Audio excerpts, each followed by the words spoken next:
Doctor Babasaheb आंबेडकरांच्या खासगी वस्तूंचं संग्रहालय नागपूर नजीकच्या चिंचोली इथे आहे. बाबासाहेबांनी देशाचं संविधान ज्या टाईपरायटरने लिहिलं तो टाईपरायटर ते दैनंदिन जीवनातील वस्तू या संग्रहालयात ठेवण्यात आल्यात. नागपूरजवळच्या चिंचोली इथे डॉक्टर बाबासाहेब आंबेडकरांच्या खासगी वस्तूंचं एक आगळं वेगळं संग्रहालय साकारण्यात आलंय.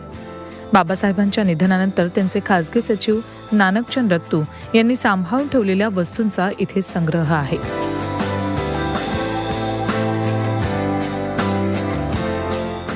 ज्यात 1956 साली धम्मदीक्षा सोहळ्यातील गौतम बुद्धांची मूर्ती, 150 कोट, कॅप, हॅट्स, पेन, चिमटे, खुर्ची, छडी आदींचा समावेश आहे. 1983 मध्ये 400 पेक्षा जास्त वस्तू नानकचंद रत्तू यांनी वामन गोडबोले यांना दिल्या. 1956ला नागपुरात पार पडलेल्या धर्मांतरण सोहळ्याची व्यवस्था वामनराव गोडबोले यांनी चोख सांभाळली होती. त्यामुळे बाबासाहेबांच्या वस्तू गोडबोलेच निष्ठेनं सांभाळू शकतात या विश्वासामुळेच रत्तू यांनी या सर्व वस्तू गोडबोलेंना सोपवल्या. तेव्हापासून बाबासाहेबांच्या अनमोल वस्तूंचा ठेवा या संग्रहालयात जपून ठेवण्यात आलाय. मन हरास वाटते, मन आपलं चांगलं वाटते, हरास आहे, पाहून मन भरून येते. का बरं मन डोळा भरून येते त्याला पाहू. त्याची कीर्ती लय उभा आहे, जगात कीर्ती करून गेले.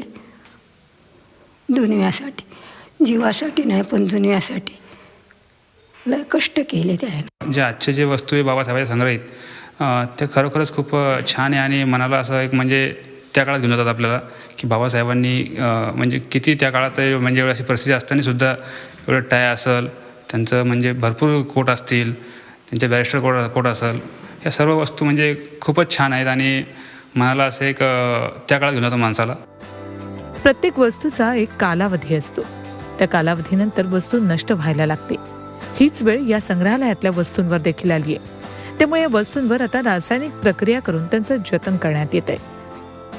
या वस्तू पाहून कसं बाबासाहेब एकदम म्हणजे डोळ्यासमोर आल्यासारखं वाटते. त्यांच्या वस्तू वगैरे पाहून हे मला संग्रहालयासारखं वाटते आणि ही जास्त काळ टिकून राहावं, जेणेकरून आजची जी पिढी आहे त्यांना पण पाहता येईल, जेणेकरून आंबेडकरांची आठवण म्हणून शेवटपर्यंत त्यांनाही पाहता येईल. म्हणून ही जास्त वेळपर्यंत तसंच त्यांचं एका म्हणजे सांभाळून ठेवावं. राज्य सरकारच्या अनुदानातून आता या ठिकाणी नवीन वस्तू संग्रहालय, ध्यान साधना केंद्र, प्रशिक्षण केंद्र, वाचनालय आणि निवासस्थान तयार होत आहे. आपण बघतोय की या ठिकाणी नवीन एक बाबासाहेबांचं वस्तू संग्रहालय, मास कम्युनिकेशनची बिल्डिंग, मेडिटेशन सेंटर, धम्म प्रचारक प्रशिक्षण विद्यालयाची इमारत, मुलांसाठी राहण्यासाठी हॉस्टेल्स आणि टीचर स्टॉप या सर्व प्रकल्पाचे नवीन अंग आहेत.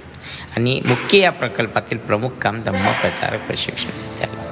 डॉक्टर बाबासाहेब आंबेडकर यांच्या वस्तू देशासाठी ऐतिहासिक वारसा आहे आणि हाच वारसा जपण्याचं काम शांतिवन येथील भारतीय बुद्धिस्ट परिषद करत आहे.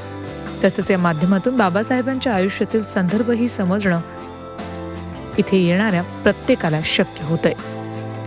डॉक्टर बाबासाहेब आंबेडकरांनी आपल्या जीवनात वापरलेल्या तब्बल 400हून अधिक वस्तूंचा अनमोल ठेवा नागपूरच्या चिचोली येथील शांतिवनात जतन करून ठेवण्यात आलेला आहे. अनेक वर्षे दुर्लक्षित राहिल्यानंतर आता या वस्तूंचे आधुनिक पद्धतीने संवर्धन करण्याचं कार्य सुरू आहे. येणाऱ्या भावी पिढींना बाबासाहेब माहीत व्हावे हाच त्यामागचा एक महत्त्वाचा हेतू. व्हिडिओ जर्नलिस्ट रत्नशील सातपुतेसह जितेंद्र शिंगाडे, झी मीडिया, नागपूर. झी 24 तास रहा एक पाऊल पुढे.